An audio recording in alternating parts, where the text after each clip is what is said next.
बिस्मिल्लाहिर्रहमानिर्रहीम। एक project design किया था, उसमें क्लाइंट की क्या क्या रिक्वायरमेंट थी और मैंने कंप्लीट उसको डिज़ाइन किया हुआ है। और ऑटो इसके अंदर इनवाइस सिस्टम बना हुआ है जो सेव होगा डेटा जाके, और फिर जो पेमेंट्स कलेक्ट होगी जिस डेट की भी, उस पेमेंट के अंदर जाके ऑटो टोटल करेगा इनवाइस का, पेमेंट रेड होगी, फिर कोई रिमेनिंग बैलेंस होगा तो वो नेक्स्ट पे के अंदर प्रीवियस बैलेंस ऐड करके उसको माइनस करेगा। तो ये सब फीचर्स प्लस प्रिंट प्रीव्यू चाहिए, प्रिंट चाहिए, डेटा एंट्री कह सकते हैं, वहाँ पर भी ये इजीली हमारे लिए हेल्पफुल रहेगा। तो इस तरह का किसी का होलसेल का अगर कोई डिस्ट्रीब्यूटर वगैरह है, वो अपना record payment wise, party wise, vendor wise जो है रिसीव करते हैं और फिर सेल करते हैं, तो उनका जो जो स्टॉक रिसीव हो रहा है वो किस तरह से एंट्री हो सकती है, ये इस फॉर्मेट में हम कर सकते हैं। तो पहले देखें, हमारे पास यहाँ पे एक मास्टर शीट है और यहाँ से मैंने ये कुछ रिकॉर्ड्स हैं, इसको मैं डिलीट कर रहा हूँ फर्स्ट।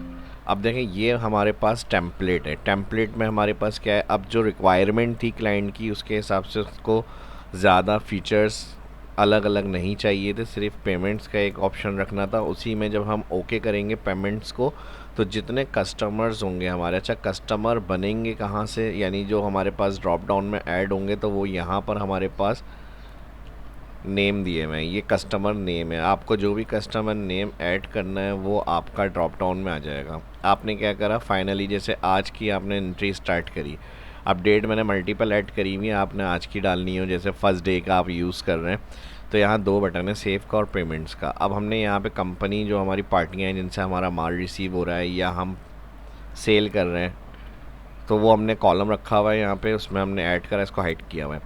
अच्छा, यहाँ मैंने रेट को मल्टीप्लाई क्वांटिटी करी हुई है, यानी जिस डेट का जो माल है वो और जिस पार्टी का है वो, और नेम उसका, और यहाँ पे रेट और क्वांटिटी। अब हमें क्या करना है, पहले तो हमारे पास जितनी यहाँ पर पार्टी नेम है, यानी जिन जिनकी एंट्री मौजूद है सेल में, यहाँ बी कॉलम के अंदर यूनिक उनकी शीट्स क्रिएट होगी, यानी ऑटो यहाँ सेव से जनरेट हो जाएगी।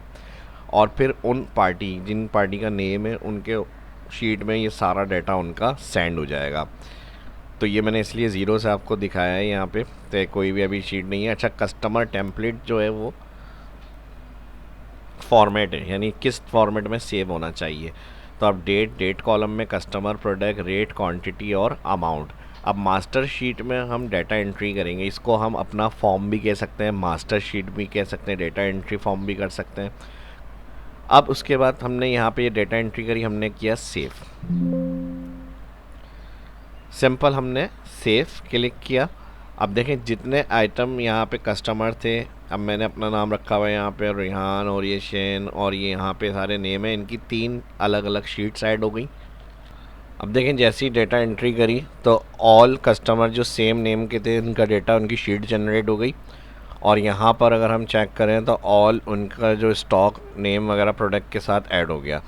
अब सिंपल ये इसी तरह से पूरा आप मंथली, साल का अपडेट कर सकते हैं रिकॉर्ड। बस मास्टर में आपको क्या करना है, डेटा एंट्री करनी है अपनी, और डेटा एंट्री के साथ आप जो भी न्यू एंट्री करेंगे, जैसे अब मैं 10 तारीख डेट की जो है एक एंट्री ऐड कर रहा हूँ यहाँ पे, ड्रॉप डाउन से मैंने नाम सेलेक्ट कर लिया और यहाँ पे कोई भी प्रोडक्ट्स को हमने यहाँ पर ऐड कर लिया, मैंगो, और यहाँ पर मैंने दे दिया 500, रेट है 10 kg,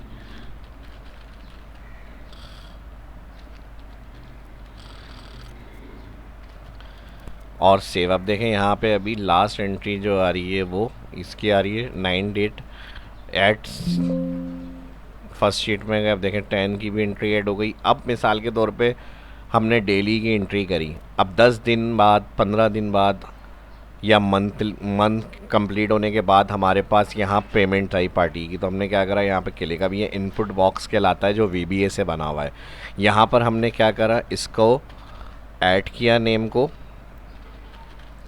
नेम ऐड करा पार्टी का, यहाँ पे पार्टी नेम आपने, जैसे मेरे पास यहाँ शीट बनी हुई थी, वो नाम मैंने ऐड करा, तो ये इनपुट बॉक्स में ही जो है नाम, पेमेंट टोटल बताएगा कि इतनी इनकी टोटल पेमेंट बनी है। अब देखें, यहाँ पे हमने ओके करा, पार्टी का नेम लिखकर, तो यहाँ पे बता रहा है 2 लाख तकरीबन 78,000, 2,07,800 तकरीबन, ये इनकी पेमेंट्स हैं।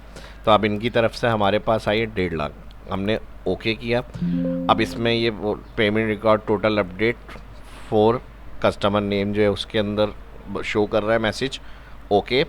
अब ये कह रहा है क्या इस पेमेंट का रिकॉर्ड प्रिंट प्रीव्यू देखना चाहते हैं। अब ये मैंने सिस्टम ऐसा रखा है कि अगर करंट पेमेंट का कोई कस्टमर स्लिप आपसे मांग रहा है कि आप दें हमें पेमेंट रिसीव की, तो आप इसको यस कर सकते हैं। तो यहाँ पे ये प्रीव्यू पे ले जाएगा, सिलेक्टेड जो होगी वो सारे पेमेंट्स की वो प्रिंट हो जाएगी।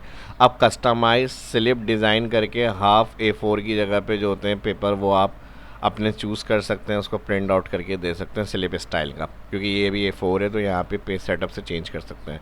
क्लोज कर लेते हैं। उसके बाद ये कहेगा do you want to print, अगर करना है तो यस कर दें, इसको प्रिंट निकालने होना तो नो कर दें। तो ये सब फीचर भी VBA से बने हुए हैं।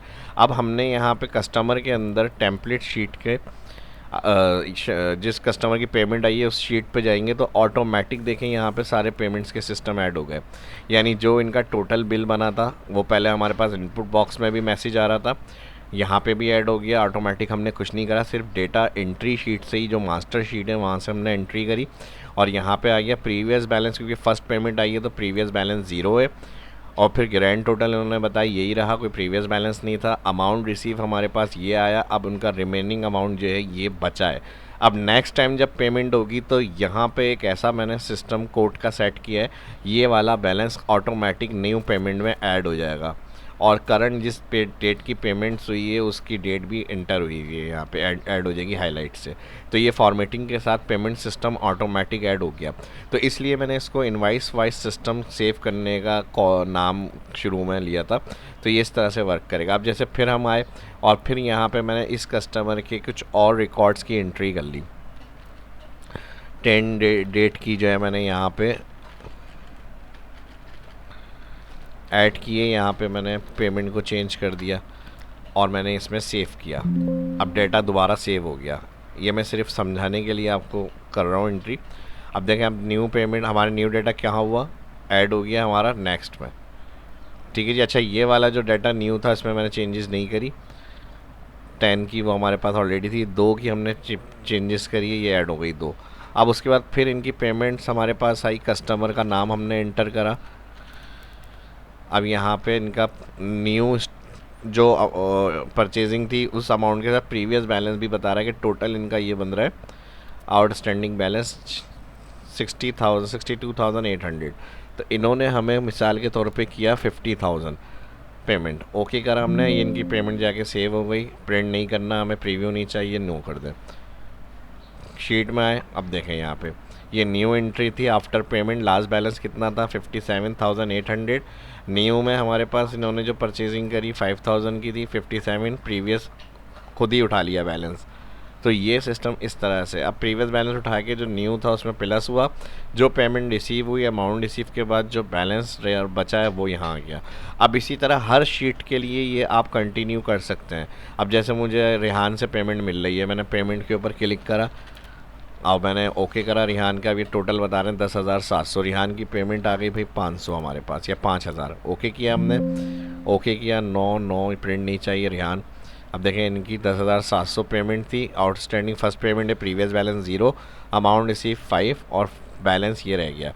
फिर नेक्स्ट टाइम जितनी भी रिहान की एंट्रीज होती रहेंगी उनका डाटा ऐड होता रहेगा, डेट वाइज सारे रिकॉर्ड्स। और फिर उसके बाद आप जो नई पेमेंट दोबारा आएगी वो ये वाला बैलेंस कॉल करेगा, वहाँ करंट जो परचेज़ होगा या सेल उसको टोटल करके बैलेंस में ऐड करेगा, फिर जो रिसीव होगी सेम इस तरह से फॉर्मेट के साथ पूरा नया सेक्शन ऐड हो जाएगा नीचे, जिस तरह हमने ये वाला यूज़ किया है अप्लाई।